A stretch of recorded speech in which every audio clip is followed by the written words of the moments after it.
Anterior sobre la teología del sufrimiento con Isaías capítulo 53.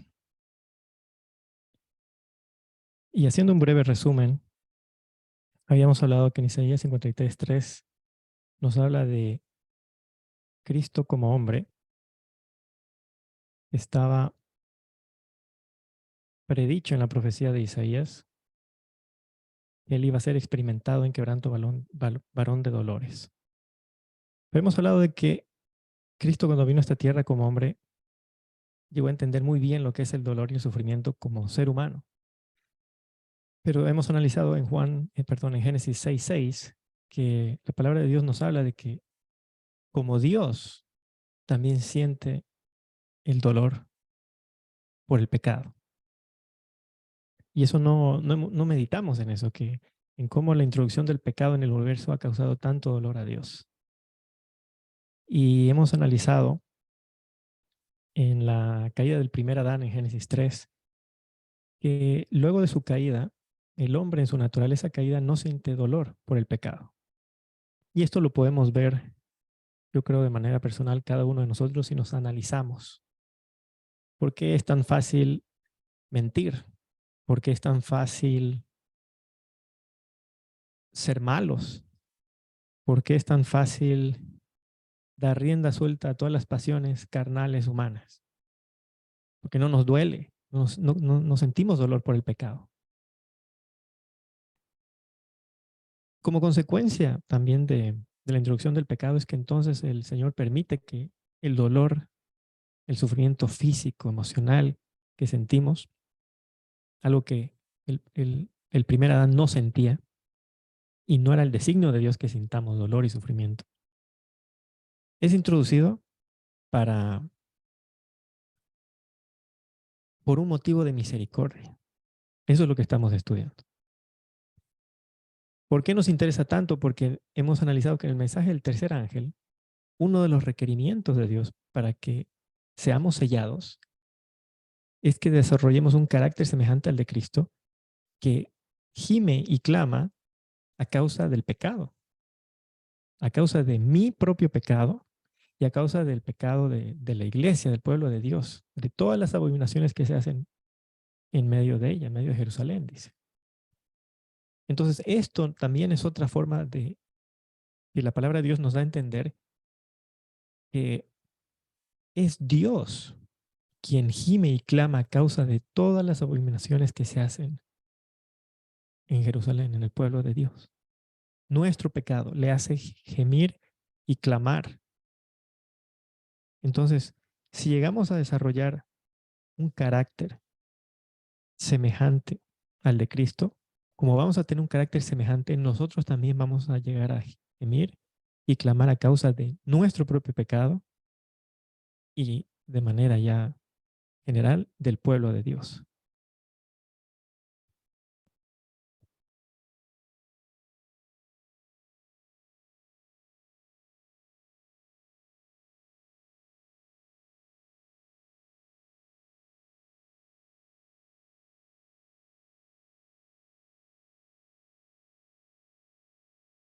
Muy bien, entonces vamos a continuar con el estudio donde nos habíamos quedado. Y la semana pasada habíamos mencionado de qué manera la teología del sufrimiento abarca los tres mensajes angélicos. Tiene que ver con el primer mensaje angélico, porque tiene que ver con el Evangelio, y en especial el Evangelio eterno. Hemos hablado que tiene que ver con el segundo mensaje angélico, porque tiene que ver con 4 vinos de Babilonia, y tiene que ver con el mensaje del tercer ángel, porque tiene que ver con el sellamiento, como hemos hecho un resumen hasta este momento. Pero ahora nos vamos a enfocar en el mensaje del primer ángel, en el Evangelio eterno. Hemos planteado la semana anterior, si Dios es omnisapiente, ¿por qué permitió la caída de Lucifer, la caída del primer Adán?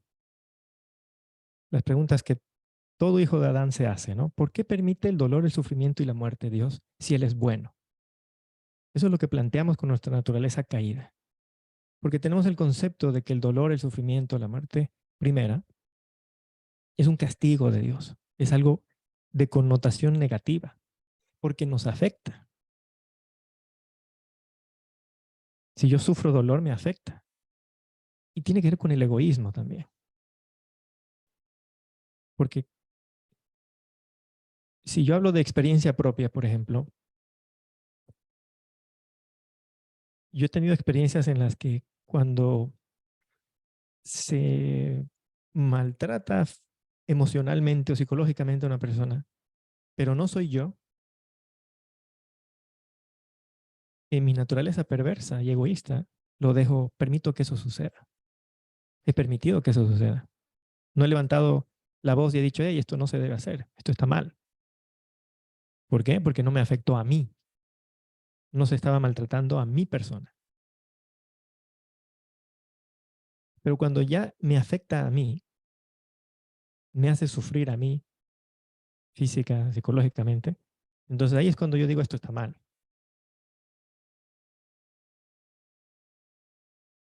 Porque tenemos ese sentimiento de que yo no debería sufrir, yo no debería tener dolor. El otro, los demás, bueno, ellos, allá ellos, pero yo no. ¿Qué tiene que ver esto con el mensaje del primer ángel? En Apocalipsis 14:6, el mensaje del primer ángel nos dice que tenía el evangelio eterno para predicarlo a los moradores de la tierra, a toda nación, tribu, lengua y pueblo.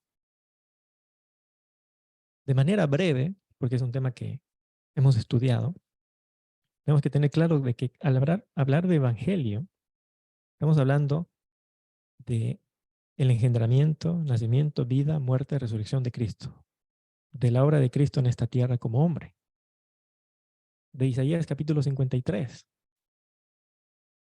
Por ejemplo, en Hechos capítulo 8, versículo 35, la palabra de Dios dice, entonces Felipe, abriendo su boca, comenzando desde esta escritura, le anunció el evangelio de Jesús. Si ustedes analizan los versículos que estaba leyendo el etíope, era Isaías 53. Y leemos en el versículo 35, comenzando desde esta escritura, desde Isaías 53, le anunció el evangelio de Jesús. Porque Isaías 53 es el evangelio, es Cristo como hombre. En 1 Corintios capítulo 15, desde el primer versículo en adelante, leemos, además os declaro, hermanos, el evangelio que os he predicado. ¿Cuál es el evangelio que ha predicado Pablo? Que Cristo murió por nuestros pecados, conforme a las Escrituras, conforme, por ejemplo, a Isaías 53, conforme, por ejemplo, lo que estaba predicho en la Pascua y en la fiesta de los panes sin levadura, que fue sepultado y que resucitó al tercer día conforme a las Escrituras, como estaba predicho en el primer sábado ceremonial, en la presentación de las gavillas, conforme a las Escrituras. Y ese es el Evangelio. Es por eso que en el Espíritu Profecía leemos que en el comentario bíblico 7a, que todo lo que se realizaba en el atrio era el Evangelio en símbolos. Y estamos hablando de una obra acabada, como dice Juan 17:4. El Señor Jesús de sus propios labios dijo, después de que, antes de ir, perdón, al Getsemaní, he acabado la obra que me diste que hiciese. Acabado una obra. Hasta ese momento no había sido crucificado. Estaba a punto de ir a ser entregado. Pero ya había acabado una obra, que es su vida de obediencia perfecta y perpetua a la santa ley de Dios, la verdadera ofrenda, para que seamos justificados, para que podamos recibir el bautismo diario del Espíritu Santo. Luego, cuando finalmente fue crucificado y murió como hombre, Juan 19:30 dijo, consumado es. Y habiendo inclinado la cabeza, entregó el Espíritu. Consumado es. Ya está. Lo hice. He acabado el segundo medio para entrar al santuario. La sangre ha sido derramada en la cruz. La sangre para el perdón de nuestros pecados, para que podamos salir de la condenación de la ley, que demanda la paga del pecado es muerte. Pero ¿por qué Apocalipsis 14:6 dice Evangelio eterno? Si es una obra acabada, que ya pasó en el primer siglo de la era cristiana. Colosenses 1, versículos 25 al 26, la palabra de Dios nos dice, de la cual fui hecho ministro según la administración de Dios que me fue dada para con vosotros, para que anuncie cumplidamente la palabra de Dios, el misterio que había estado oculto desde los siglos y edades, pero que ahora ha sido manifestado a sus santos. Por eso se llama el Evangelio eterno. Porque antes de la caída de nuestros primeros padres, ya había el plan, ya había un pacto entre el Padre y el Hijo para que en caso de que nuestros primeros padres cayeran en la tentación, se iba a dar inicio al plan de redención. Pero dice que era un misterio que había estado oculto desde la eternidad. Y solamente conocía a Dios. No lo conocían los ángeles y ciertamente no lo conocían nuestros primeros padres. Podemos leer en El deseo de todas las gentes, la página 773, pero con un ademán, él los detiene. Todavía no. No puede ahora recibir la corona de gloria y el manto real. Está relatando cuando nuestro Señor Jesús asciende por primera vez al cielo, luego de haber resucitado. Entra a la presencia de su Padre. Señala su cabeza herida, su costado traspasado, sus pies lacerados, alza sus manos que llevan la señal de los clavos. Presenta los trofeos de su triunfo. Ofrece a Dios la cabilla de las primicias. Aquellos que resucitaron con él como representantes de la gran multitud que saldrá de la tumba en ocasión de su segunda venida. Se acerca al Padre, ante quien hay regocijo por un solo pecador que se arrepiente. Y aquí viene la parte más importante. Desde antes que fueran echados los cimientos de la tierra, el Padre y el Hijo se habían unido en un pacto para redimir al hombre en caso de que fuese vencido por Satanás. Habían unido sus manos en un solemne compromiso de que Cristo sería fiador de la especie humana. Cristo había cumplido este compromiso. Cuando sobre la cruz exclamó consumado es, se dirigió al Padre. Así como antes le dijo, he acabado la obra que me diste que hiciese. He acabado la ofrenda. Cuando la cruz exclamó consumado es, se volvió a dirigir al Padre. Ya tenemos el segundo medio. El pacto había sido llevado plenamente a cabo. Ahora declara, Padre, consumado es. He hecho tu voluntad, oh Dios mío. He completado la obra de la redención. Si tu justicia está satisfecha, aquellos que me has dado, quiero que donde yo voy, donde yo estoy, ellos estén también conmigo. Juan 19:30, Juan 17:24. Pero en el ritual simbólico, este consumado es, este ha acabado la obra, es tan solo la primera fiesta. De ahí que faltaba en el ritual simbólico. Fiesta de Pentecostés, fiesta de las cabañas. Entonces, la expresión que utiliza aquí Ellen G. White, he completado la obra de la redención, es en lo que se refiere a la primera fase. Porque todavía faltaba un juicio. Todavía faltaba su ministerio sacerdotal celestial.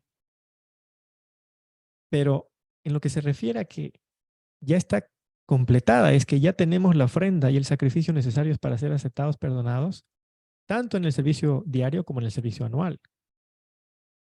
Cuando Cristo murió en la cruz, quedó completamente condenado Satanás. Es cuestión de tiempo, pero él es un enemigo vencido, derrotado.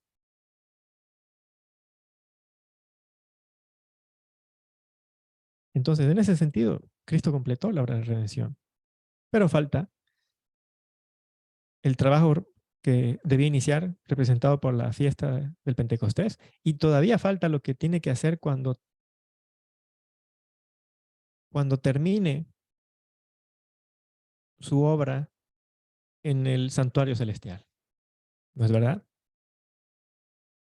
Porque, por ejemplo, todavía falta que se cumpla lo que está en Apocalipsis capítulo 20. Faltan muchas cosas todavía. Entonces, en este gráfico tenemos un poquito una idea para tener en cuenta el Evangelio. ¿Y por qué se llama Evangelio eterno? Porque desde la eternidad existía como un plan, como hemos leído en Romanos 16:25. Entonces, no sabemos cuán eternamente hacia atrás Cuando hablamos de eternidad, para Dios no hay, el tiempo ni siquiera es como una línea recta. Esto no hay forma en que podamos concebir cuándo el Padre y el Hijo pactaron ese plan. Pero luego empieza el tiempo de la raza humana en Génesis 1:26, cuando Adán y Eva, nuestros primeros padres, son creados. Ahí todavía no les dice, nuestro querido Dios no les dice, si ustedes llegan a pecar, van a tener que empezar a hacer sacrificios del cordero, que es símbolo de Cristo, y no les dice. Es ilógico. Porque entonces, si les hubiese dicho, porque no leemos en ninguna parte del Génesis que hubiera dicho esto, pero supongamos, ¿cómo hubiese sido que les hubiese dicho, el día que comieres del árbol de la ciencia del bien y del mal, ciertamente morirás? Pero si lo llegan a comer, hay un plan de redención, así que en realidad no es tan grave el asunto. O sea, es ilógico. Ciertamente, la paga del pecado es muerte fue algo contundente. Dios demanda obediencia perfecta para la vida eterna. Si no hay esa obediencia perfecta y perpetua, muerte eterna. Es vida eterna, obedece y vivirás, o ciertamente morirás. Es recién, en Génesis capítulo 3, después de que nuestros primeros padres caen en pecado, en Génesis 3:15, que se revela el plan de redención. Que Cristo vendría como hombre, como simiente de la mujer, y heriría a Satanás en la cabeza con su muerte en la cruz.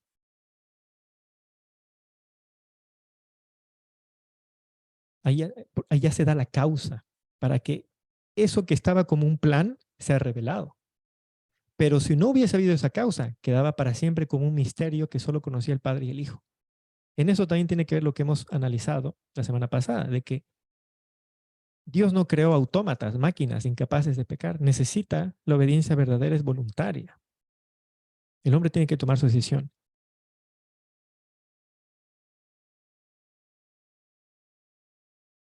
Y tomó su decisión. Aquel hombre creado perfecto, santo, sin mancha de pecado, sin inclinación al mal, con los frutos de Gálatas 5:22 al 23, tenía que desarrollarlo. ¿Cómo tenía que desarrollarlo? Con una prueba. Una prueba de obediencia, de lealtad, de tener fe y confianza en Dios.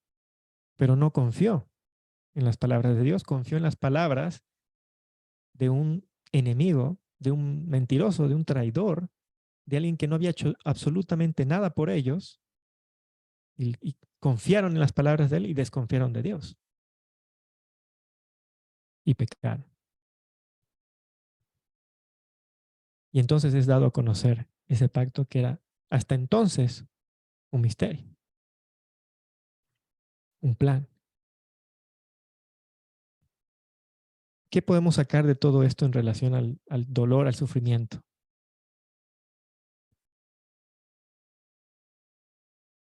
Dios pudo haber destruido a Lucifer y a los ángeles rebeldes cuando ellos se rebelaron en el cielo,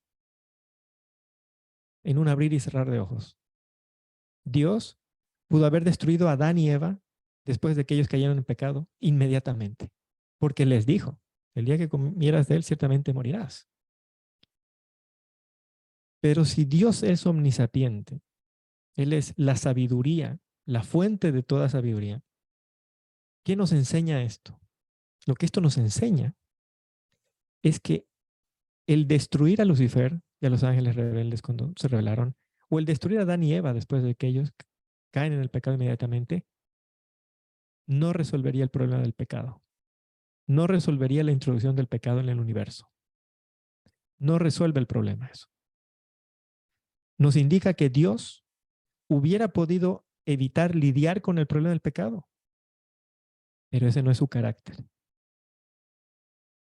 Dios no huye de los problemas. Dios le da la cara al problema, pero literalmente da la cara. Vino a la tierra como hombre para resolver el problema de la manera más humillante y dolorosa posible. Aquí no puse la cita, pero si vamos a Isaías 53 con nuestras Biblias, Si me permiten buscar el versículo. En el versículo 11, Isaías 53:11, la palabra de Dios dice, luego de que nos habla de que como un cordero fue llevado al matadero, no abrió su boca, dice, verá el fruto de la aflicción de su alma y quedará satisfecho. ¿De qué va a ver el fruto? De esa muerte humillante, de todo ese dolor, de todo el sufrimiento, de lo que fue crecer en esta tierra, una naturaleza santa, en medio de un pueblo rebelde, que le odiaba, que se burlaba de él. Ni sus propios hermanos creían en él,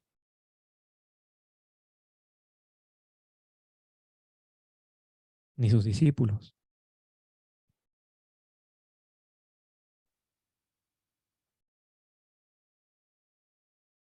Verá el fruto de toda esa aflicción y quedará satisfecho.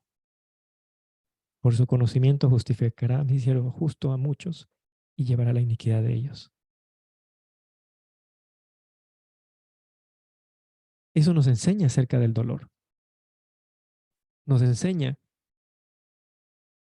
que si enfrentamos, damos la cara a un problema, por muy doloroso que sea, va a haber un fruto de esa aflicción.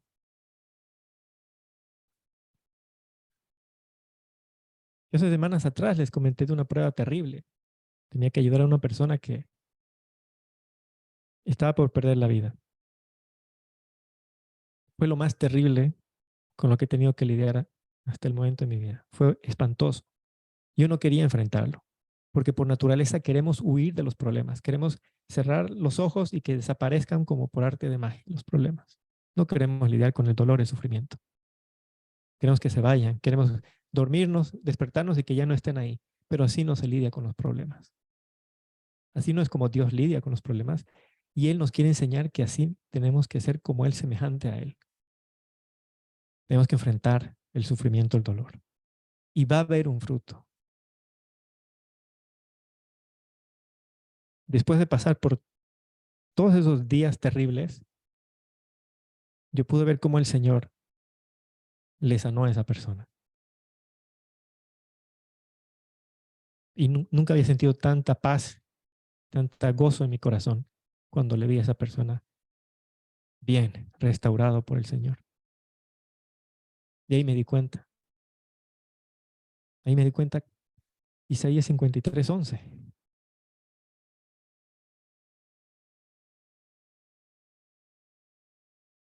Entonces yo no sé qué dolor, qué sufrimiento, qué aflicción estás pasando tú en estos momentos, pero un Dios soberano, un Dios bueno, misericordioso, ha permitido que eso llegue a tu vida para que tú lo enfrentes, confiado en el Señor, porque Él quiere desarrollar en ti confianza en Dios.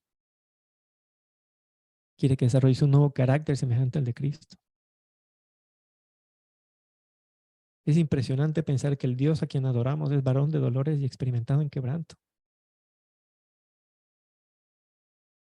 Y nos está enseñando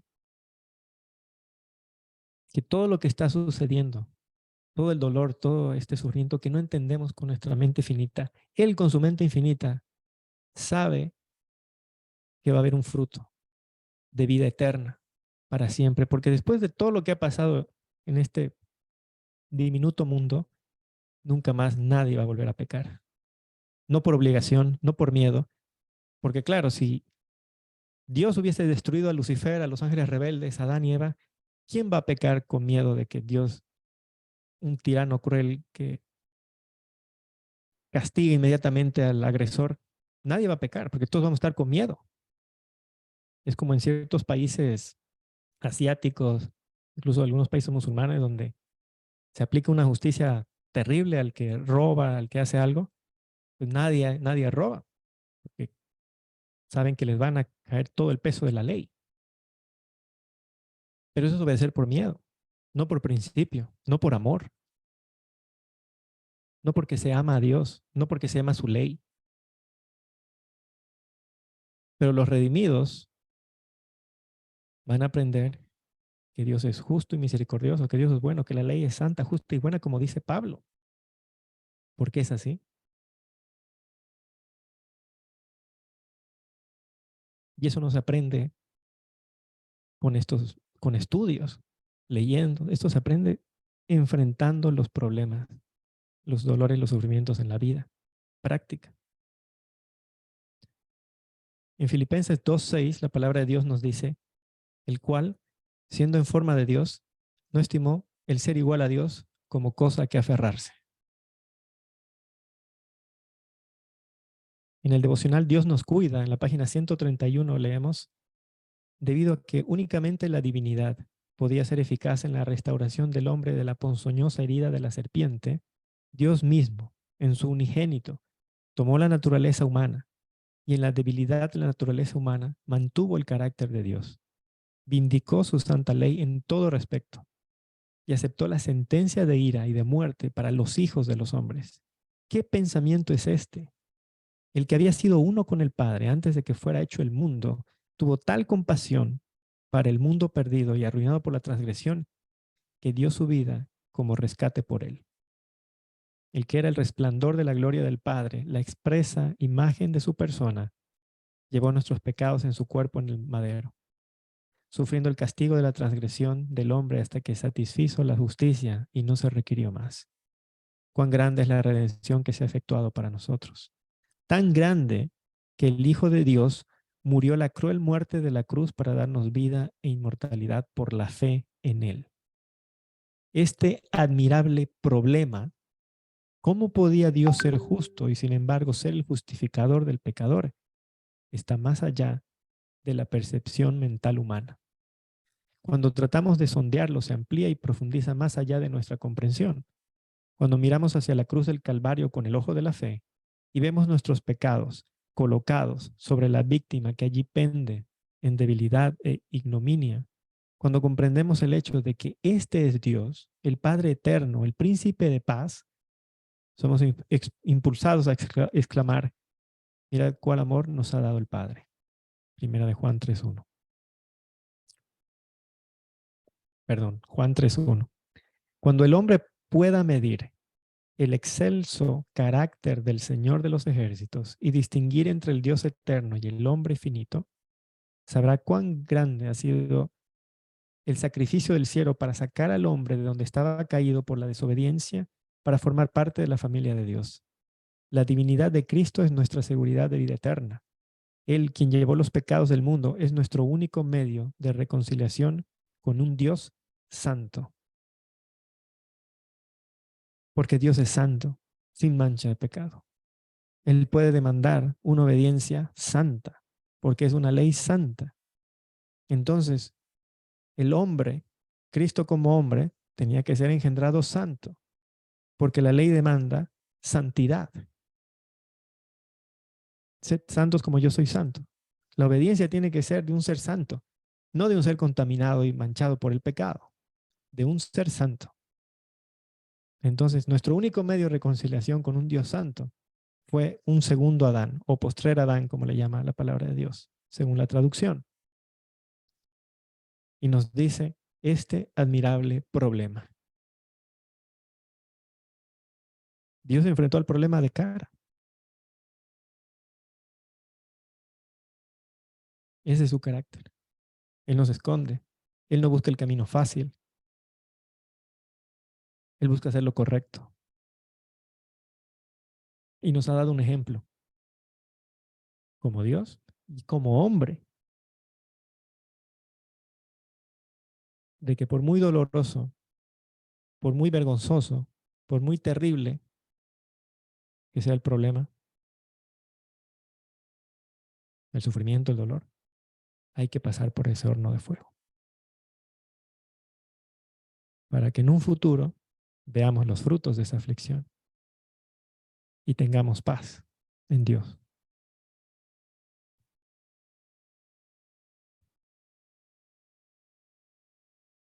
Cuando vamos a Apocalipsis 21, versículo 4, tenemos una promesa maravillosa, ¿no es verdad? Nos dice, enjugará Dios toda lágrima de los ojos de ellos, de los redimidos. Y ya no habrá muerte, ni habrá más llanto, ni clamor, ni dolor, porque las primeras cosas pasaron. A eso tenemos que ver cuando estamos en medio del horno de la aflicción, del dolor. Dios enjugará toda lágrima de los ojos de ellos.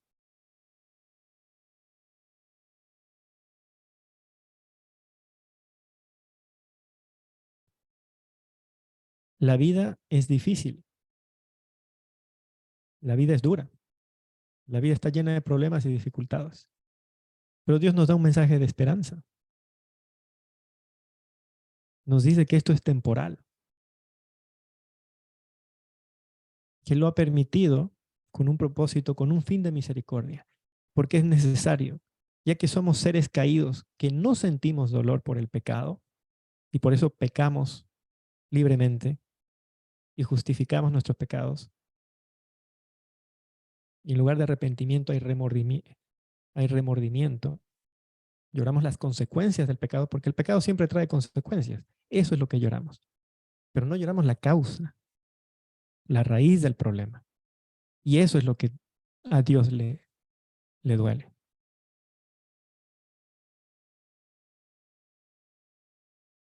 Dios ha encarado el problema del pecado. Vino a la tierra como hombre y venció. He acabado, dijo la obra que me diste que hiciese, consumado es. Entonces ahora nos pide que nosotros también pongamos de nuestra parte. En 2 Samuel 10, versículo 12, la palabra de Dios dice, esfuérzate, esforcémonos por nuestro pueblo, por las ciudades de nuestro Dios, y haga Jehová lo que bien le pareciere. Que Él haga lo que tenga que hacer en nuestra vida. Cualquier prueba, cualquier dificultad, viene de la mano de un Dios misericordioso que lo permite. Y lo único que nos dice es esfuérzate, esforcémonos. En Josué 1:7, solamente esfuérzate y sé muy valiente para cuidar de hacer conforme a toda la ley que mi siervo Moisés te mandó. No te apartes de ella ni a diestra ni a siniestra para que seas prosperado en todas las cosas que emprendas. En la prueba, ¿cuál es nuestra seguridad? Hacer todo conforme a la ley de Dios, conforme a toda palabra que sale de la boca de Dios. Y dejemos a Dios el resultado. Que haga Jehová lo que bien le pareciere. Pero tú y yo no nos apartemos ni a diestra ni a siniestra de su ley y de su palabra. En Primera de Crónicas 22, versículo 13 leemos, entonces serás prosperado, si cuidares de poner por obra los estatutos y decretos que Jehová mandó a Moisés para Israel. Esfuérzate pues, cobra ánimo, no temas ni desmayes. Primera de Reyes 2:2, yo sigo el camino de todos en la tierra. Esfuérzate y sé hombre. Salmo 27:14, aguarda a Jehová, esfuérzate y aliéntese tu corazón. Espera a Jehová.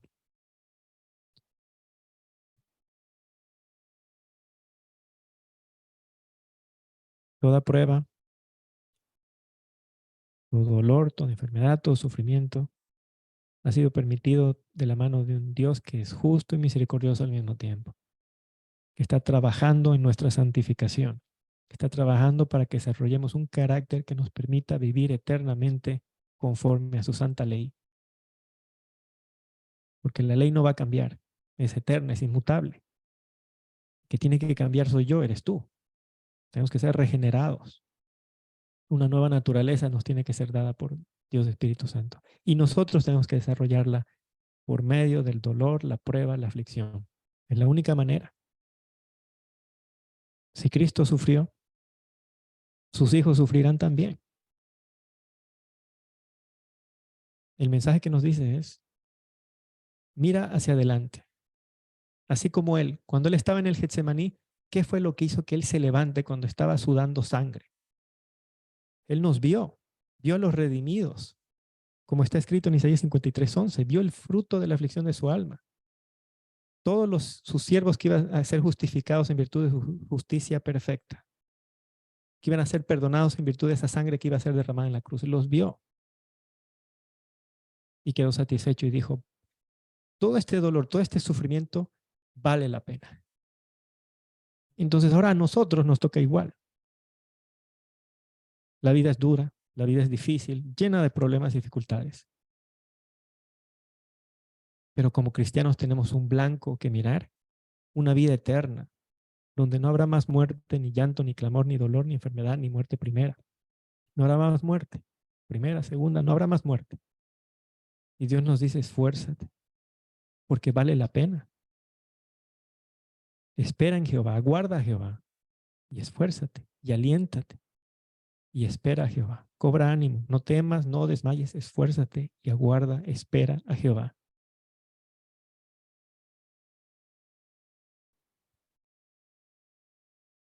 Hemos estudiado el Éxodo, ¿no es cierto? La salida de los israelitas de la esclavitud en Egipto, lo que pasaban por el desierto, hasta números 14, 15 en adelante hemos estudiado.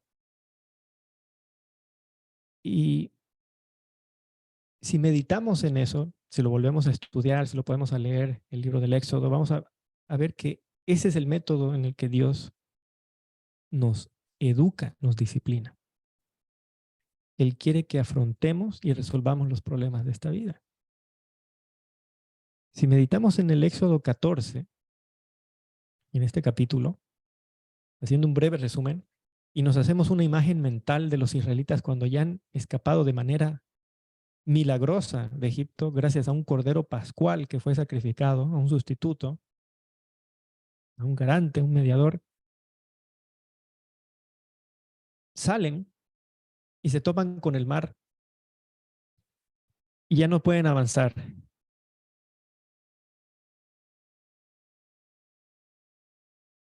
Y atrás de ellos viene el ejército del faraón, que cambió de opinión y dijo, no, no los debía haber dejado ir. Y sale con su ejército a perseguirlos.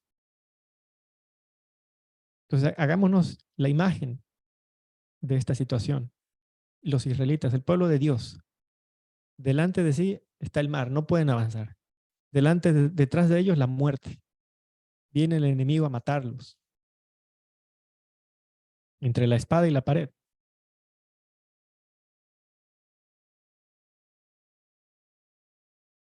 Si leemos en el versículo 10, la palabra de Dios dice, cuando Faraón se hubo acercado, los hijos de Israel alzaron sus ojos, y he aquí que los egipcios venían tras ellos. Por lo que los hijos de Israel temieron en gran manera, y clamaron a Jehová, y dijeron a Moisés, ¿no había sepulcros en Egipto que nos has sacado para que muramos en el desierto? ¿Por qué has hecho así con nosotros que nos has sacado de Egipto? ¿No es esto lo que te hablamos en Egipto diciendo, déjanos servir a los egipcios, porque mejor nos fuera servir a los egipcios que morir nosotros en el desierto? Esa es la mentalidad de nosotros. Esa es nuestra incredulidad. El miedo, hemos estudiado, es la ausencia de fe. Pero si nos ponemos a pensar, qué ilógico que somos los seres humanos, ¿no? ¿Cómo se pueden imaginar, después de todas las plagas que ha hecho el Señor en Egipto, después de la manera milagrosa en que los ha liberado, ¿en serio los va a liberar para que mueran en manos del faraón? ¿Para eso los ha liberado de Egipto? ¿Para dejarlos morir en el desierto? Es ilógico, pero así somos. Viene a nuestra vida un conflicto, un dolor, una prueba, y ya nos imaginamos lo peor. La peor imagen está en nuestra cabeza de lo que va a suceder. Y nunca meditamos mirando al pasado de todas las maneras que el Señor nos ha librado. Es un ejercicio que uno tiene que hacer.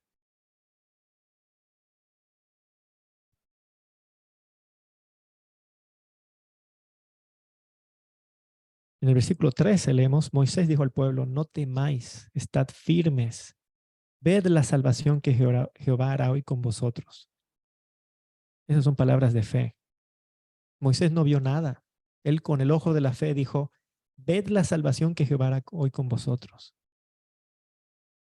Él no tiene miedo. Él sabe que Dios va a hacer algo por ellos. Porque él entiende que él estaba como un pastor en el desierto. El Señor le suscita y le dice, anda a liberar a mi pueblo, yo te voy a ayudar. Él ve todo lo que él hace, los libera, y el Dios no va a hacer todo ese trabajo para que ellos mueran en el desierto. Es ilógico. Pero así de irracionales somos los seres humanos. Moisés, en cambio, desarrollando la fe, dice, no temas, estad firmes, no desmayes, aguarda, espera a Jehová, espera. Y encima les dice, los egipcios que hoy habéis visto, nunca más para siempre los veréis. Así de firme era su fe. Él dijo, ya no los vamos a volver a ver jamás. Y él no sabía lo que iba a pasar, pero él tenía esa confianza en Dios. Y le insiste, Jehová peleará por vosotros y vosotros estaréis tranquilos, en paz. Moisés, entonces, versículo 15, entonces Jehová dijo a Moisés, ¿por qué clamas a mí? Di a los hijos de Israel que marchen. En otras traducciones leemos, ¿por qué me pides ayuda? Dile a los israelitas que continúen su marcha. ¿Por qué me pides ayuda? Ordena a los israelitas que sigan adelante. ¿Por qué lloras a mí? Dile a los israelitas que avancen. ¿Qué nos enseña Dios? La vida es difícil, la vida es dura, pero avanza, continúa, sigue adelante. No desmayes, no temas, confía en Dios, espera en Jehová. La vida es difícil. La vida es difícil porque afrontar y resolver problemas es doloroso y no queremos afrontar y resolver los problemas. Como los egipcios dijimos, no, mejor volvamos a Egipto y sigamos siendo esclavos del rey de Egipto. ¿Para qué sufrir? Mejor seamos esclavos. Pero el Señor nos dice, di a los hijos de Israel que marchen, que avancen, que sigan adelante. No es que esté diciendo, deja de orarme y pedirme ayuda, sino que es una manera de decir, ten fe, no temas, avanza. En el versículo 21, Éxodo 14, 21, leemos que extendió Moisés su mano sobre el mar, hizo Jehová que el mar se retirase por recio viento oriental toda aquella noche, y volvió el mar en seco y las aguas quedaron divididas. Entonces los hijos de Israel entraron por en medio del mar en seco, teniendo las aguas como muro a su derecha y a su izquierda.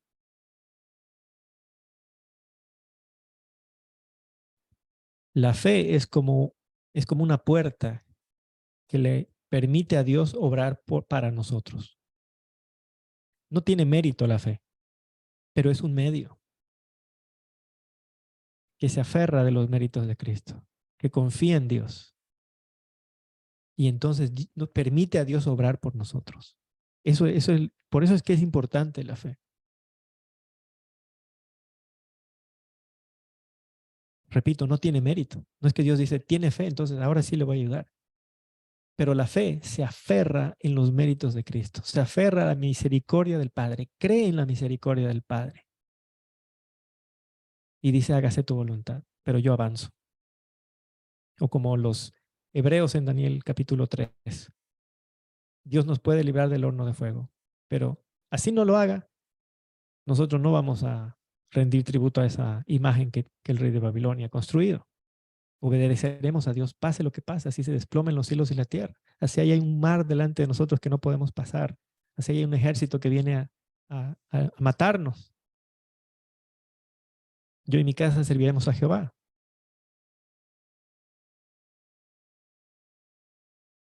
Y entonces el Señor obró y el mar se abrió.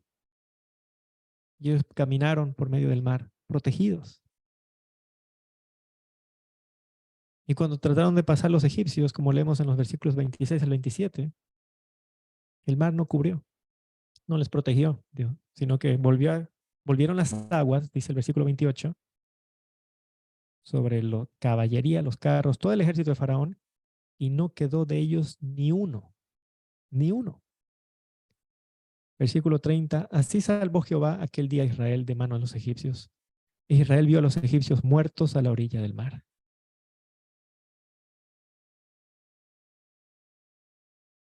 Entonces Dios nos enseña que los problemas, las pruebas, constituyen la frontera entre el éxito y el fracaso.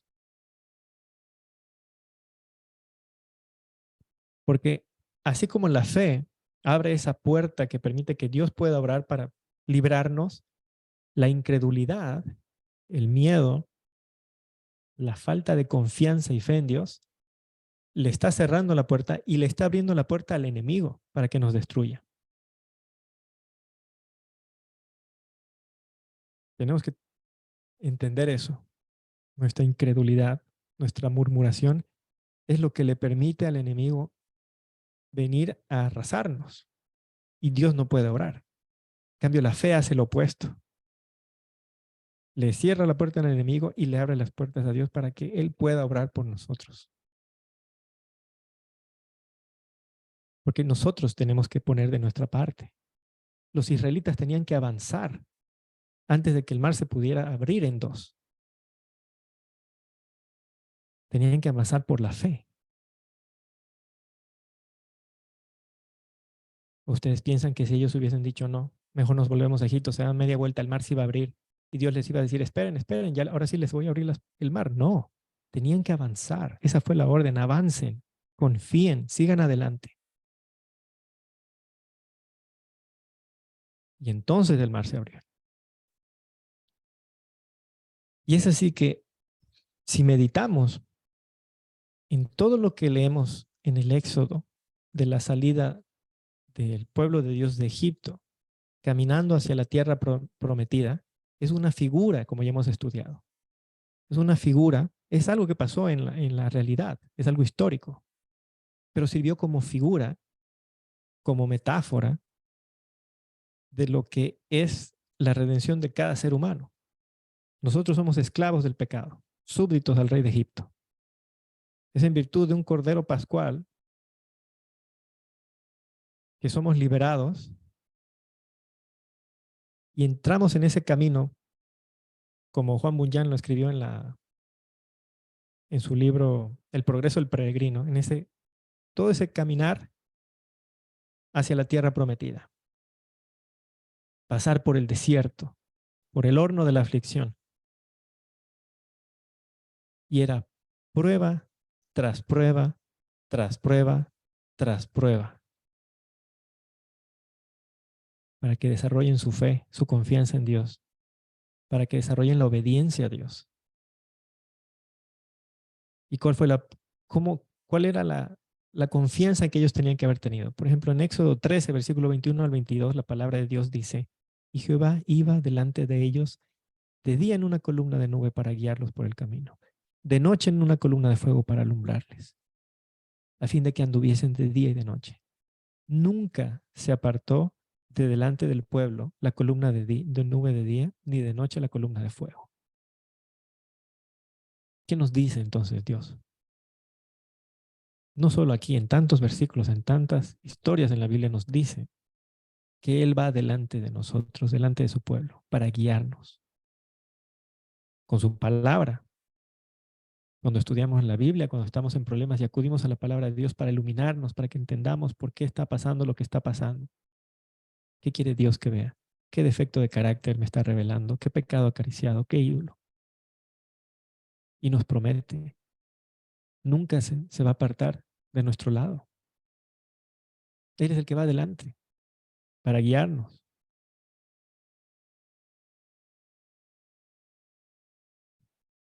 Haciendo un breve resumen, para que se den una idea más o menos de cómo fue prueba tras prueba, problema tras problema, son liberados de Egipto, del faraón, de su ejército, de una manera milagrosa.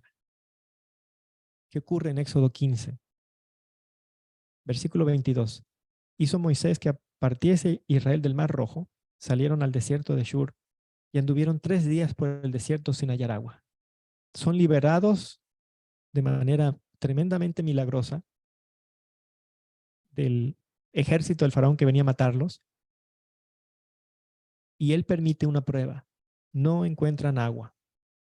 Versículo 23. Llegaron a Mara y no pudieron beber las aguas de Mara porque eran amargas. Por eso le pusieron el nombre de Mara. 3 días caminan, no encuentran agua.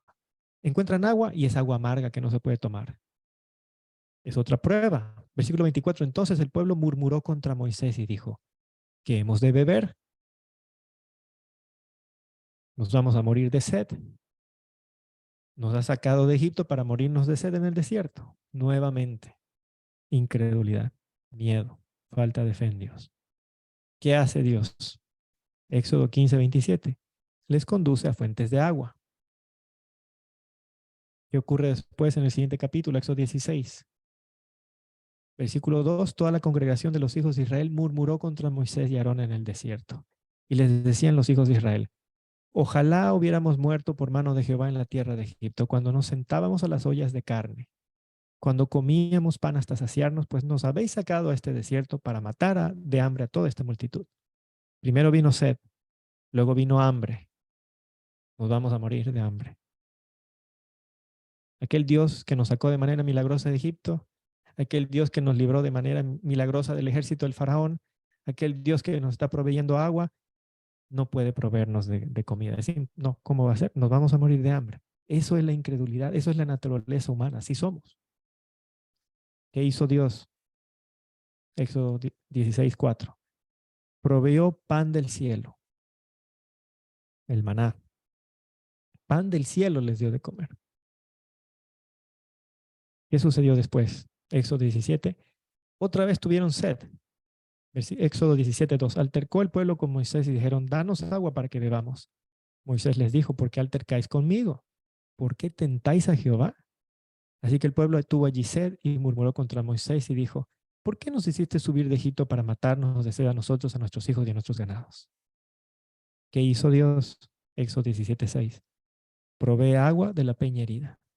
Les está educando, porque ese pan que desciende del cielo es una figura de Cristo. La peña herida que provee agua para el pueblo de Dios es una figura de Cristo. Les está educando, les está enseñando. A la vez que está exponiendo su naturaleza sin fe, sin amor. Y así es todo el camino. Y eso es una figura de cada uno de nosotros. Así es como Él trata con nosotros. Un problema, una prueba, y nos dice, enfrenta este problema. Desarrolla amor, desarrolla fe. A lo mejor fallamos, murmuramos contra Dios, nos quejamos. Pacientemente, misericordiosamente nos presenta otra prueba, quizá un poquito más fuerte. Y tenemos la opción. Vamos a seguir murmurando, prueba tras prueba. Vamos a desarrollar fe, confianza en Dios.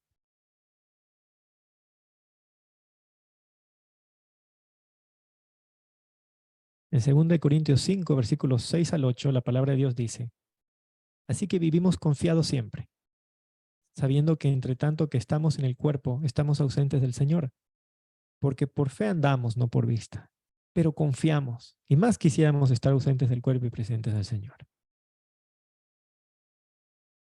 Así tiene que andar el cristiano en esta vida llena de conflictos, de problemas, de dolor, de sufrimiento. Andar por fe, no por vista, no por lo que ves, por vista, no por lo que sientes.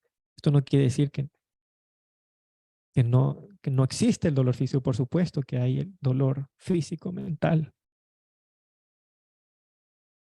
Pero tenemos que andar por fe y confiar en Dios. Porque eso fue exactamente lo que no hizo el primer Adán.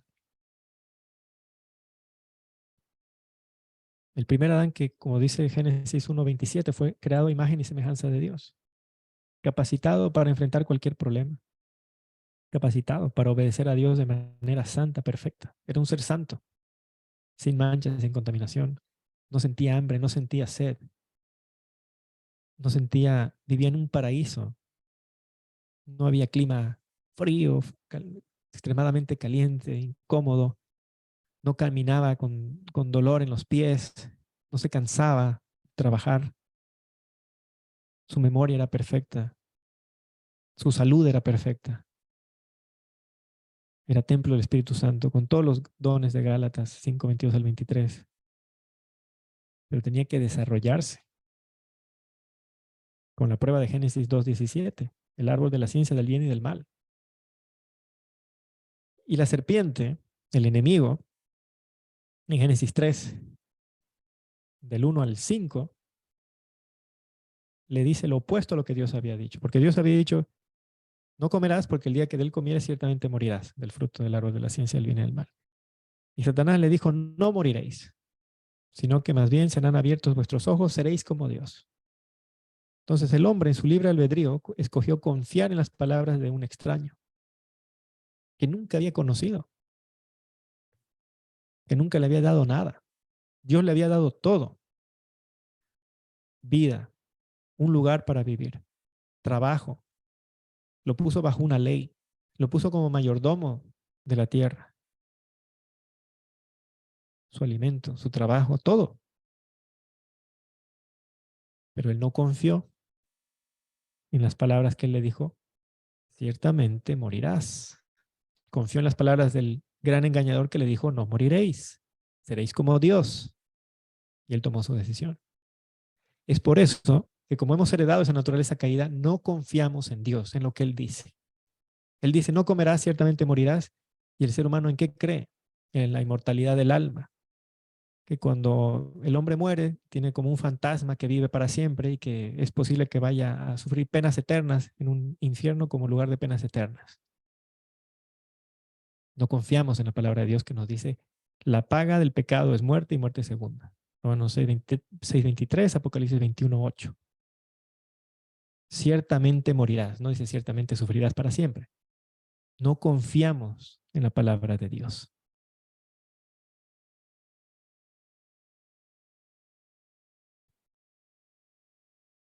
Entonces el propósito en nuestra vida, el propósito de Dios para con nosotros, desde Génesis 3:15, es restaurarnos al estado original del primer Adán, para que así podamos vivir eternamente en paz y en armonía con la santa ley de Dios. Incluso en su estado no caído, en su estado santo y perfecto, Dios vio necesario poner un problema en medio del Edén, porque ese árbol de la ciencia del bien y del mal era un problema que estaba ahí en medio. Era una prueba y era necesario darles un problema para resolver, para que desarrollen sus facultades sobrenaturales.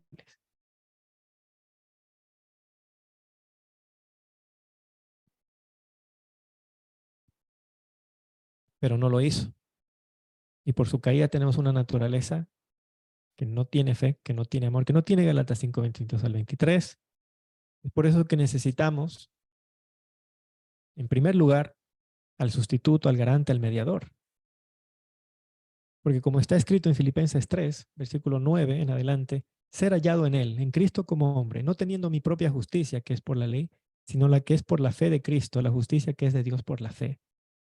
La justicia que él desarrolló en la tierra como hombre cuando dijo: he acabado la obra que me diste que hiciese. Versículo 10: a fin de conocerle y el poder de su resurrección y la participación de sus padecimientos, llegando a ser semejantes a él en su muerte, y si en alguna manera llegase la resurrección de entre los muertos. Para que, como resultado de estar siendo justificados en virtud de la justicia perfecta de Cristo, para que como resultado de que Cristo, cuando presente, como nos dice Hebreos 8 del 1 al 3, la ofrenda, el sacrificio en el santuario celestial a nuestro favor, delante de la ley, delante del Padre, como resultado, Él, como prometió, ruega por nosotros, nos da el consolador, al agente regenerador, que puede crear en nosotros lo que no tenemos: la fe, el amor, pero se tiene que desarrollar. Y para desarrollarse se necesita la participación de los padecimientos. Es la única forma de llegar a ser semejante a Él: por la prueba, por el problema. En Proverbios 29:15 leemos: la vara y la corrección dan sabiduría.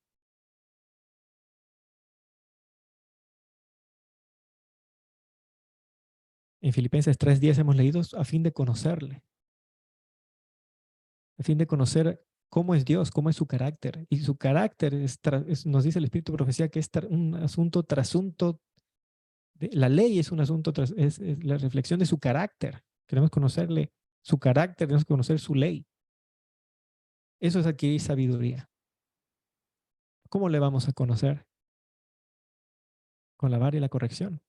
Así como los israelitas salieron del desierto y tuvo que haber problema, prueba, para llegar a conocerle. Les estaba dando a conocer a Cristo con el maná, con la peña herida. ¿Cómo más les estaba enseñando a conocer su ley? En el maná no caía los 7 días de la semana, ¿no es verdad? Les estaba enseñando el cuarto mandamiento. El séptimo día no podían recoger. No había maná. Les estaba educando.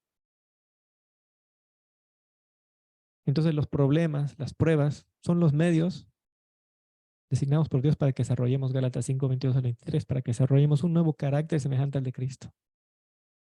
Entonces los problemas, los conflictos, las pruebas nos ayudan a madurar mental y espiritualmente. Por eso dice la vara y la corrección dan sabiduría. Entonces definitivamente los problemas nos ayudan a madurar mental y espiritualmente. Nos ayudan a crecer en amor, en fe, en valor y sabiduría.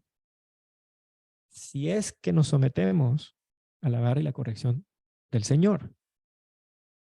Porque por naturaleza podemos ser rebeldes como los israelitas y en lugar de sacar provecho a la prueba, más bien murmuramos y nos quejamos. Y tenemos el concepto, este vino de Babilonia, de que Dios es un juez injusto, cruel, un tirano, que a cualquier cosa que nos equivocamos nos lanza un castigo, que se complace en vernos sufrir, que no sufre con nosotros, que no llora con nosotros. Ese es un vino de Babilonia, tener ese concepto de Dios. Y es por eso que no maduramos mentalmente y espiritualmente, y es por eso que no podemos crecer en amor, en fe, en valor y en sabiduría.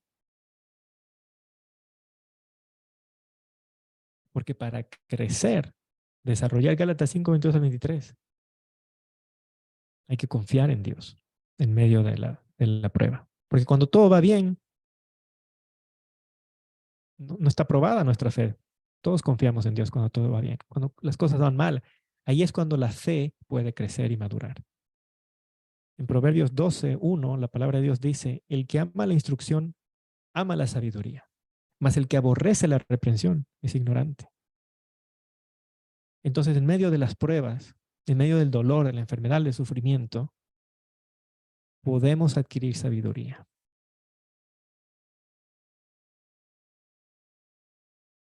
O podemos permanecer ignorantes en lo que se refiere a conocer a Dios, conocer su carácter, conocer su ley.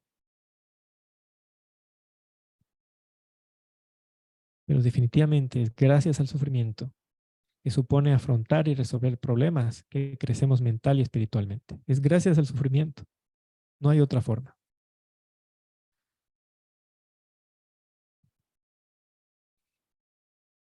Voy a leer unos, un párrafo de un libro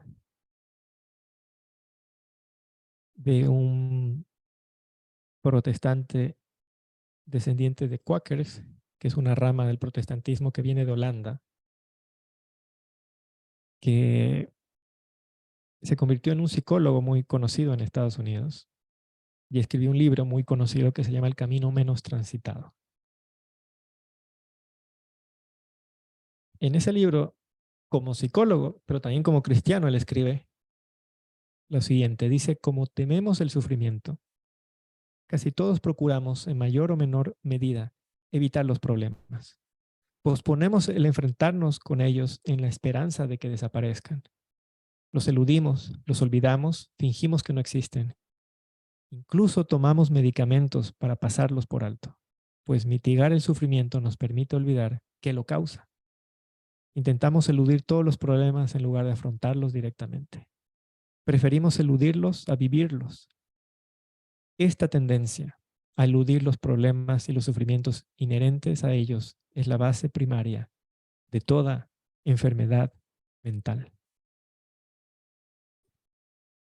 Cuando yo leí eso, me impactó muchísimo.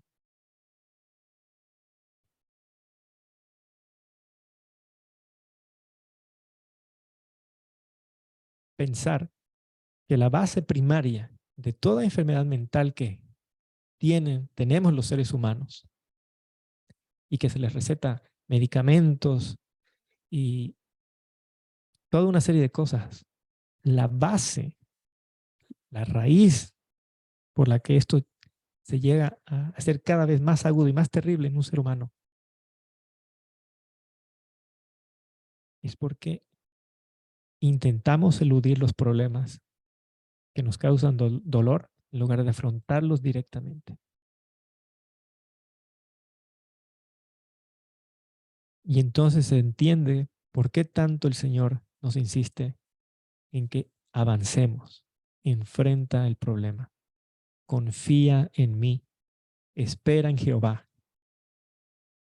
No intentes eludir el problema. No digas, no, mejor era volver a Egipto y que sigamos esclavos y con las ollas de carne. Hay un problema, enfréntalo. Confía en Dios. Él está obrando para tu bien. Y si pensamos en eso, en que tenemos ese concepto del sufrimiento porque no confiamos en Dios, por miedo, por falta de fe, en realidad esa viene a ser todavía más la base primaria de toda enfermedad mental entonces. Es la falta de fe en Dios, la falta de confianza en Dios. De manera literal nos hace daño como seres humanos, nos enferma.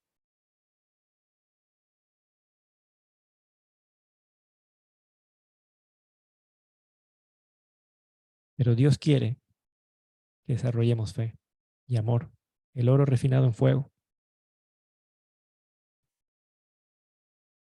para que seamos sanos física y mentalmente.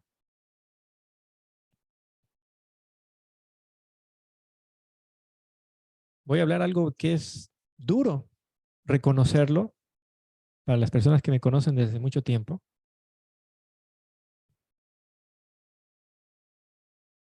pero es triste cómo se puede llegar a tal punto de que por eludir los problemas podemos llegar a tomar actitudes que demuestran nuestra falta de fe en Dios. Tener hijos en este tiempo, en ningún tiempo tener hijos ha sido pecado. Pero uno puede llegar a desarrollar, lo digo por experiencia, la idea de que no quiero tener hijos porque criar hijos es muy complicado, es una responsabilidad muy grande y efectivamente lo es. Es muy grande, una responsabilidad muy grande. Pero el no tener hijos para evitar esa responsabilidad, eso es eludir los problemas. Eso es también falta de fe. Si yo eludo, evito, no quiero tener hijos porque criar hijos es muy complicado y es una responsabilidad muy grande, eso es desarrollar aquello que estamos leyendo que está mal. Otro punto, estudiar no es pecado. Pero ¿por qué eludimos estudiar? ¿Por qué evitamos? ¿Por qué le decimos a los jóvenes no vayas a la universidad, no vayas al colegio? Porque ¿qué va a haber en esa universidad y en ese colegio? Va a haber una ola de incredulidad, de vinos de Babilonia. Porque esos muchachos, esos jóvenes van a ser probados en cuanto a la Biblia. Van a ser probados en cuanto al cuarto mandamiento. Y les estamos enseñando no, mejor eludir el problema.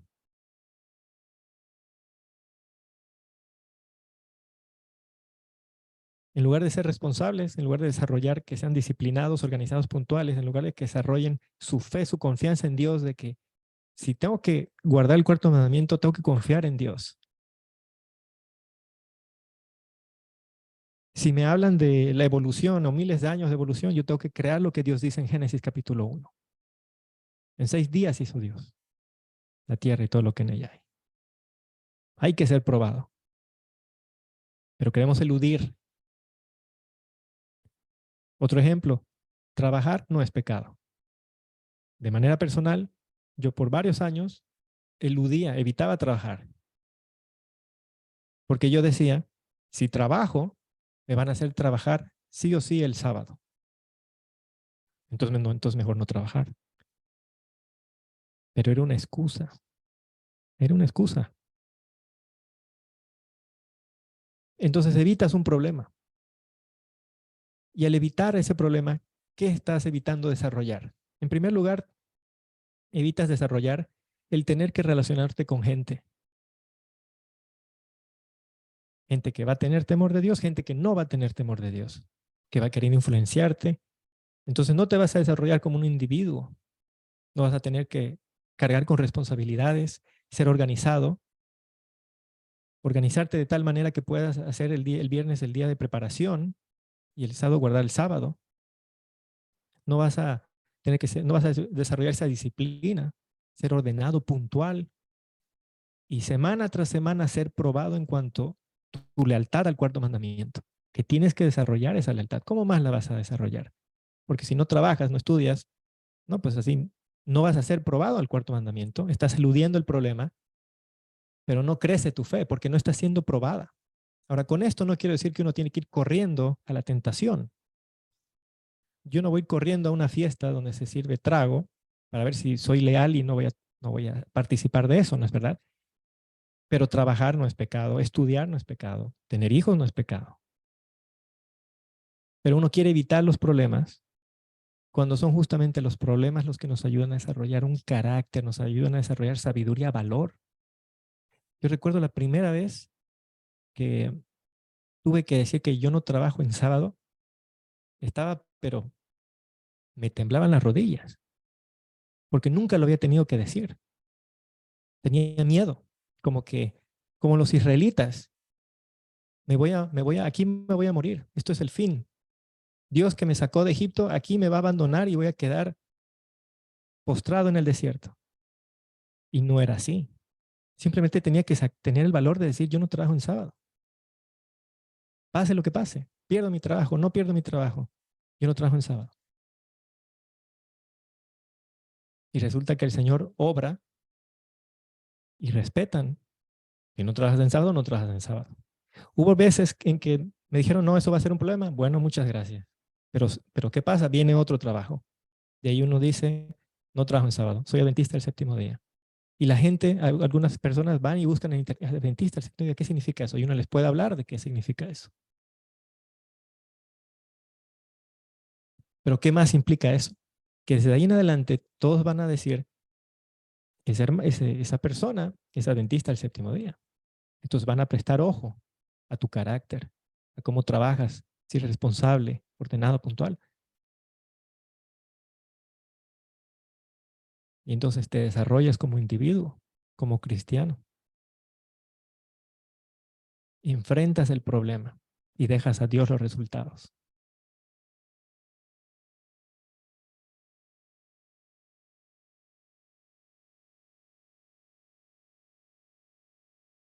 Si hay algo con lo que quiero que se queden esta noche, es con Éxodo 14:15.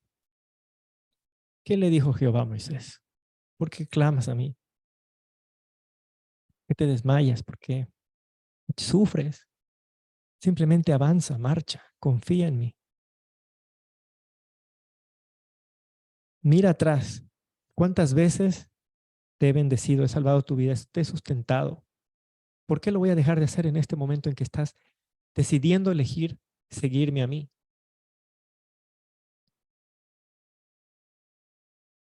Las personas que me conocen han escuchado muchas veces esta historia, pero para los que no la han escuchado, hubo un tiempo en el que yo no tenía temor de Dios, yo no estudiaba la Biblia, no me interesaba Dios. Yo iba tras de todos los placeres que el mundo puede ofrecer. Y tengo muy claro que hubo una vez en que yo conducí un carro solo en un estado de ebriedad que no podía, yo no conducía el carro, pero llegué a mi casa sano y salvo. Y eso se me viene a memoria cada vez que yo tengo miedo ahora, porque yo sé que Dios envió un ángel para que ese carro llegue donde tenía que llegar. Y si Él lo hizo ahí y Él me sacó de ese mundo, ¿cómo me va a sacar de ese mundo para luego abandonarme, para enseñarme las maravillas de su carácter, de su ley, de su verdad, de su palabra? ¿Y cómo me va a abandonar? Pero eso es lo que uno hace cuando uno murmura y desconfía en Dios. Porque yo estoy seguro que todos ustedes, si se meditan en su vida pasada, van a encontrar que Dios los ha librado, los ha cuidado, les ha demostrado su amor, sin que lo merezcan, por gracia, porque no había nada bueno en ustedes, ni en mí. Pero es por gracia, en virtud de su amado Hijo, que tiene la justicia perfecta, y lo mira Él, y a través de Él viene su gracia. Y ahora, que luego nos muestra las maravillas de su ley, de su carácter, de su palabra, nos va a abandonar, nos permite una prueba, una aflicción, para que quedemos postrados, para que desesperados lloremos con desesperación. Por supuesto que no. Pero tenemos que tener fe en Dios. Tenemos que abrir la puerta para que Él pueda obrar. Como dice Josué 1:7, mira que te mando que te esfuerces, que seas valiente, no temas ni desmayes, porque Jehová tu Dios estará contigo en donde quiera que vayas. Filipenses 3, del versículo 3 al 14. Hermanos, yo mismo no pretendo haberlo ya alcanzado, pero una cosa hago, olvidando ciertamente lo que queda atrás y extendiéndome a lo que está adelante, prosigo a la meta, al premio del supremo llamamiento de Dios en Cristo Jesús. Y Pablo sufrió mucho, fue apedreado, encarcelado, azotado, pero con esa mentalidad, yo prosigo a la meta, al premio del supremo llamamiento de Dios en Cristo Jesús. Porque es un privilegio conocer las verdades que conocemos, los 3 mensajes angélicos, Apocalipsis 14, es un privilegio. Es una gracia que no hay lógica. ¿Por qué nos ha dado a conocer esto a nosotros? No lo merecemos, pero lo ha hecho. Entonces tenemos que responder con gratitud, con amor. Y confiar que pase lo que pase en nuestras vidas, es para nuestro bien. Confía, espera en Jehová y prosigue a la meta. Continúa. Adelante. Y vas a ver que Dios te va a mostrar una liberación. Luego va a venir otra prueba, otro problema. Continúa, avanza, marcha. Va a venir otra liberación y va a venir otra prueba. Hasta que finalmente va a venir una prueba final donde se va a probar de sumo, en totalidad, si has llegado a ese punto con amor y fe en Dios. La prueba más terrible de tu vida. Si piensas que ahora en la universidad, en el trabajo, es terrible tener que ser probado en cuanto a tu lealtad al cuarto mandamiento, ni nos imaginamos lo que va a ser cuando sea una cuestión de vida o muerte en toda la tierra, cuando salga una ley dominical, la marca de la bestia. No tenemos ni la más mínima idea de lo terrible que va a ser esa situación. Entonces, ¿cómo tiene que estar nuestra fe en ese punto? Fuerte. Capaz de decir, yo obedeceré a Dios pase lo que pase. Eso es lo que Dios quiere.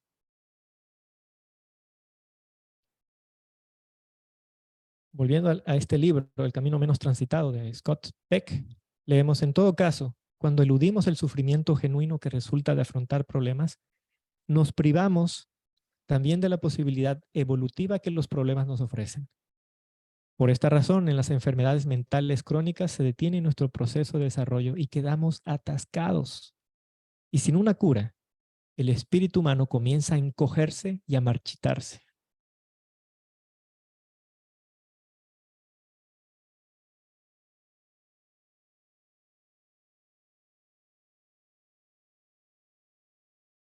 En Éxodo 14:31 hemos leído: vio Israel aquel grande hecho que Jehová ejecutó contra los egipcios, y el pueblo temió a Jehová y creyeron a Jehová y a Moisés su siervo. Eso es el propósito de Dios cuando vienen esos problemas, el dolor, el sufrimiento. Que desarrollemos confianza en Dios, porque temer a Dios, hemos estudiado muchas veces, significa confiar en Dios. No es miedo, porque el miedo es la falta de fe. Entonces Dios no quiere que tengamos falta de fe, eso ya lo tenemos por naturaleza. Él quiere que desarrollemos fe, confianza en Dios. Los israelitas tenían que continuar con Éxodo 14:31 con cada prueba que venía. Tenían que confiar y creer, pero en lugar de hacer eso murmuraban, se quejaban. Y ya sabemos cómo termina la historia, ¿no? En Números 13, en Números 14. Finalmente no entran en la tierra prometida por su incredulidad. Hasta el último punto, cuando ya están a las puertas de la Canaán terrenal, no confiaron en Dios. Dijeron, no, los gigantes, no, los ejércitos nos van a despedazar y vamos a morir. A pesar de que habían ido por todo el desierto viendo la liberación de Dios, desde que salieron de Egipto. Pero llegaron al punto final y no había fe, no habían desarrollado. Entonces nosotros tenemos que darnos cuenta de eso, porque eso es la vida de cada uno de nosotros. Estamos yendo vertiginosamente a una crisis final. Y Dios está presentándonos conflictos, pruebas, dolor, sufrimiento. ¿Vamos a desarrollar fe? ¿O vamos a hacer, como dice aquí Scott Peck, quedarnos atascados y más bien encogernos y marchitar esa flor, esa planta de origen celestial que es la fe y el amor? ¿O va a crecer o se va a encoger hasta finalmente marchitarse? En el libro La Educación, página 17, leemos: contemplen las grandes realidades del deber y del destino y la mente se expandirá, robustecerá, en vez de jóvenes educados, pero débiles. Las instituciones del saber debieran producir hombres fuertes para pensar y obrar, hombres que sean amos, no esclavos de las circunstancias, hombres que posean amplitud de mente, claridad de pensamiento y valor para defender sus convicciones. Entonces, esto ya hemos meditado la semana pasada. Dice, en vez de jóvenes educados, pero débiles, entonces en la teoría, aquí podemos estar todas las semanas estudiando el ritual simbólico, el mensaje del primero, segundo, tercer ángel, lo debemos hacer, pero eso no va a hacer que desarrollen fe y que sean valientes. ¿Cómo? El único que puede enseñar eso a cada uno de nosotros es Dios, con las pruebas, con el dolor, con el sufrimiento. Para eso viene eso. Nosotros, humanamente hablando, quisiéramos que la única preparación para la crisis final sea semana tras semana estudiar, estudiar, estudiar y eso sea lo único en nuestra preparación para la crisis final. Pero entonces el Señor, ¿qué hace? Permite una prueba, un problema, un dolor, un sufrimiento. Y ahí sale a flote nuestro miedo, nuestra falta de fe, nuestro llanto, nuestra desesperación. ¿Y qué nos muestra?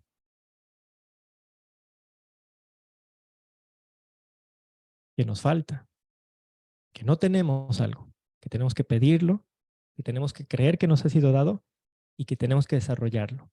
Y la única forma en que lo vamos a desarrollar es con otra prueba. Y luego otra y otra y otra hasta que el Señor vea que ya hay un pueblo que está firme para pasar la prueba final. Un pueblo que es fuerte para pensar y obrar, que es amo y no esclavo de la circunstancia, que tiene amplitud de mente, claridad de pensamiento y valor para defender sus convicciones. En Hebreos 12:1 la palabra de Dios dice, es verdad que ningún castigo al presente parece ser causa de gozo, sino de tristeza. Mas después da fruto apacible de justicia a los que en él son ejercitados. Como leímos en Isaías, en Isaías 53:11, ¿no? Hay un fruto al sufrimiento. Fruto apacible de justicia, pero a los que en él son ejercitados. En nuestra elevada vocación, en este devocional, en la página 319, leemos, Dios sabe qué es lo mejor para nuestro bien. La disciplina particular a que somos sometidos no tiene el propósito de hacer aparecer los rasgos peores y menos apreciables de carácter, sino la humildad y hermosura de Cristo al desarrollar las preciosas gracias de Cristo. Entonces, cuando Dios nos somete a una disciplina, ¿qué debería salir a flote? Las preciosas gracias de Cristo. Amor, paz, paciencia, bondad, humildad, dominio propio, fe. Pero fallamos. ¿Y qué sale? Los rasgos peores y menos apreciables de nuestro carácter. Todos nuestros efectos de carácter salen a la luz. Nos dice, necesitáis aprender a ser cristianos en la escuela de Cristo. Dios adapta su gracia a las peculiaridades de las necesidades de cada uno. Bástate mi gracia, 2 Corintios 12:9.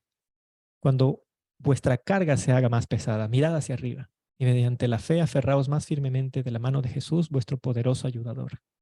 A medida que las dificultades aumentan alrededor de su pueblo que vive en medio de los peligros de los últimos días, Él envía a sus ángeles para que anden todo el día junto a ellos y los acerquen cada vez más al sangrante costado de Jesús.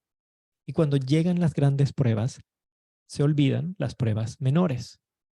Debéis permanecer puros y leales y firmes, recordando que los rasgos de vuestro carácter quedan registrados en los libros del cielo.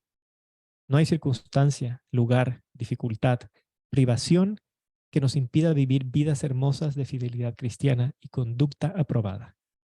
La victoria no se encuentra rehuyendo las pruebas, librándose de ellas, sino haciéndoles frente heroicamente, soportándolas pacientemente.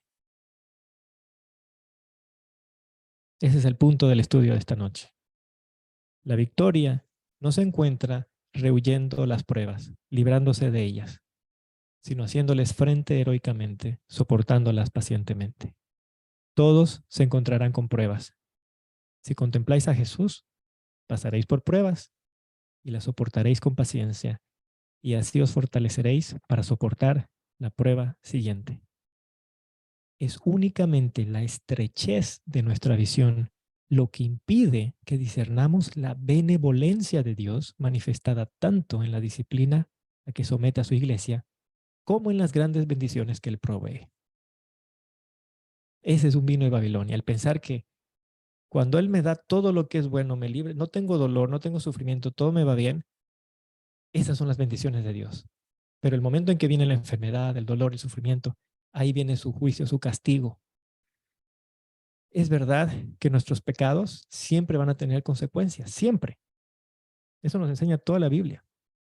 El pecado siempre trae consecuencias. Pero tenemos que discernir la benevolencia de Dios manifestado en la disciplina a la que nos somete. Es benevolencia. Hemos estudiado la semana pasada. La paga del pecado es muerte y muerte segunda.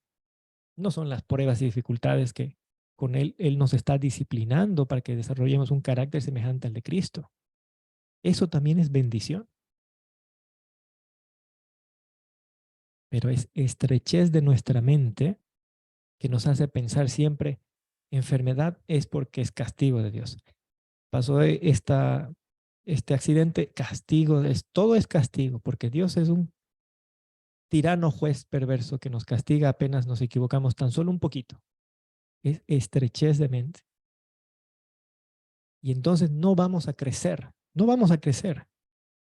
No vamos a desarrollar un nuevo carácter semejante de Cristo con esa mentalidad. Tenemos que salir de esa mentalidad y educarnos.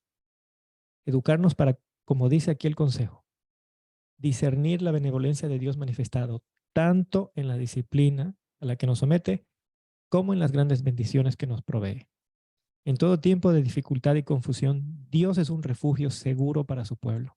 A la sombra de su protección pueden seguir su camino con seguridad. En la aflicción asignada para purificarlos, el poder del Evangelio debe ser su consuelo. Encuentran fortaleza en su palabra perdurable.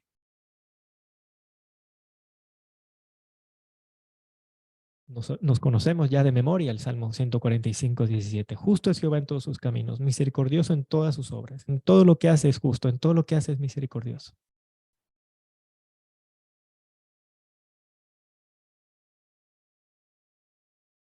Y es verdad que se nos advierte de que no irnos al extremo de pensar en que solamente es amor. Por ejemplo, en el conflicto, en la página 545, el párrafo 2 nos dice que los espiritistas hacen hincapié en el amor como si fuese atributo principal de Dios, pero lo rebajan hasta hacer de él un sentimentalismo enfermizo y hacen poca distinción entre el bien y el mal. La justicia de Dios, su reprobación del pecado, las exigencias de su santa ley, todo eso lo pierden de vista. Enseñan al pueblo que mire el decálogo como si fuera letra muerta.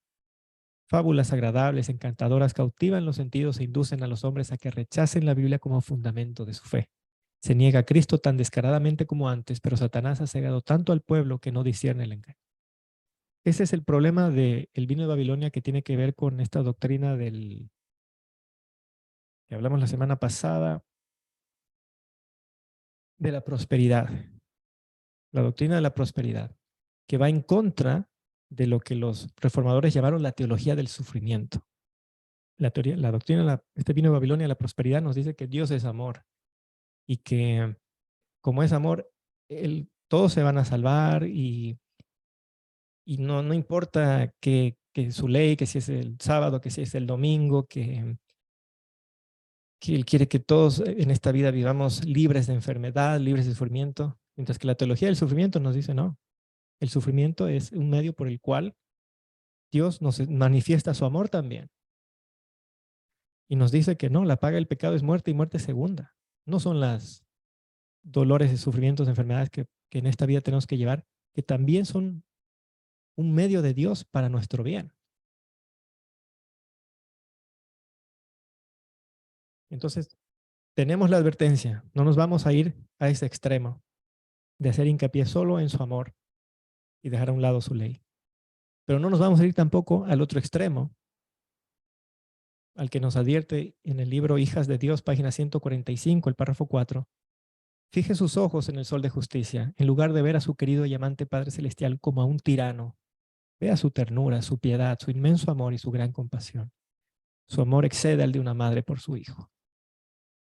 Aunque la madre se olvide, yo nunca me olvidaré de ti, dice el Señor. Oh, mi querida amiga, Jesús quiere que usted confíe en Él. Confía. No te vayas al extremo de pensar que Dios es solamente justicia, un tirano que está listo para castigarte en cualquier error que cometes. Porque entonces estás haciendo del dolor y del sufrimiento como la paga del pecado en esta vida. Y no como un medio para que con su bendición, con su amor, con su ternura, desarrolles un nuevo carácter semejante al de Cristo.